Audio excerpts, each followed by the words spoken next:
Okay everybody, so here's just the continuation of that video we're putting together for showing you how to attach the lobes to the antenna. Like I mentioned before, you want to have a good amount of solder on here around the shielding, the ground wire, and also on your lobes.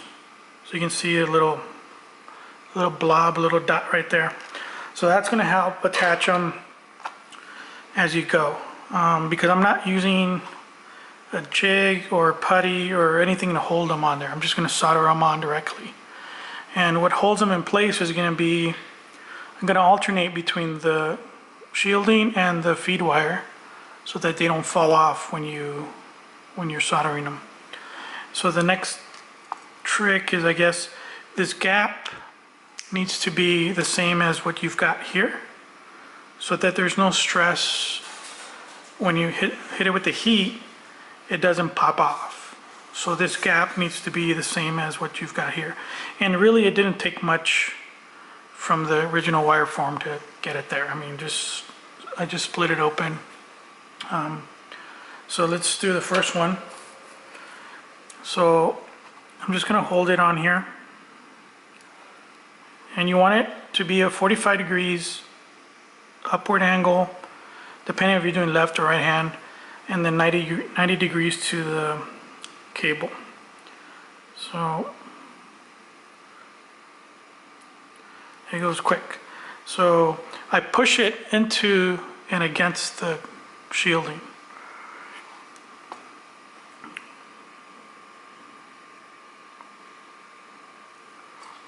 So that's one.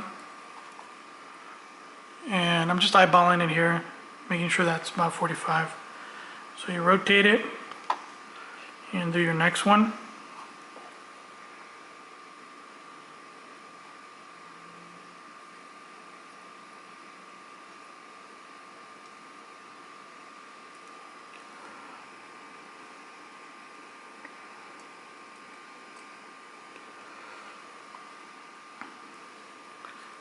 And that looks okay. So I'm going to rotate it. And I'm going to add a little bit of solder just on the top. There. So now attach the next one.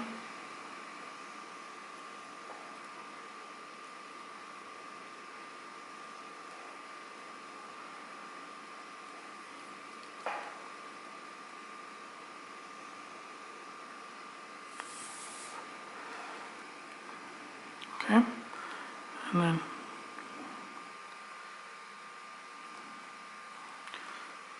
and the last one.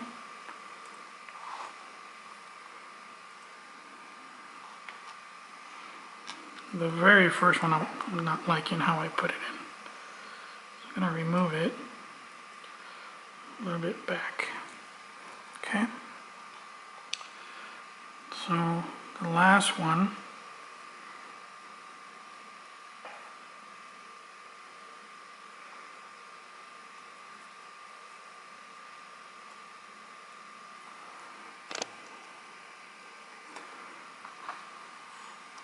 Looks good.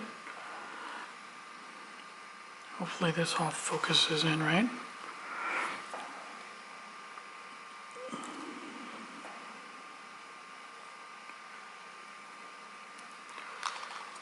Okay, so they're all on here.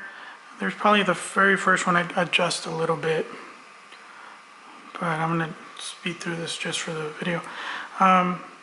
So usually what I do is I'll flip it over and then solder it from the bottom. Add just a little bit more solder.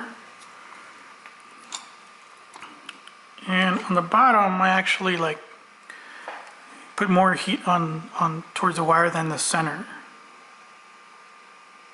And then let it drip down.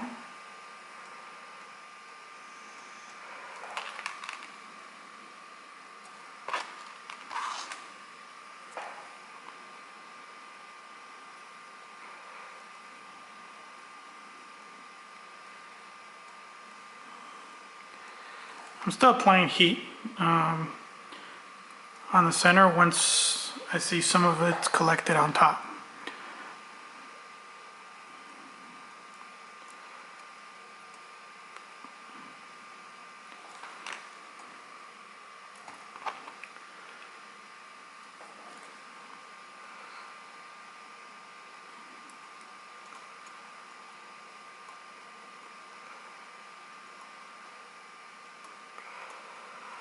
So there you go. So let's see if that, get that to focus, right? So you can see, hopefully you can see, there's quite a bit of solder leading up into the wire. And on top, there's kind of like a little box and quite a bit of solder on there too. So all that said, you know, it makes it pretty strong, but you know, it's brittle because it's not, solder doesn't flex or anything, and this is rigid wire, welding wire. So I use this stuff, PC7, it's an epoxy, and I got it at Ace Hardware. It's more like a putty. It's not like a liquid or runny epoxy, or it's not very viscous, I guess. It's more like a clay or putty. And once you mix it together, let me show you when it's done. You know, it looks like this, kind of like gumball. And it dries really hard. So that's what I've been using. I'll make a video of that process if you want. But since it is kind of a clay, when you put it on here, I kind of put a little blob on each corner, each section, and then push it together to get out any air pockets or bubbles. But that's it.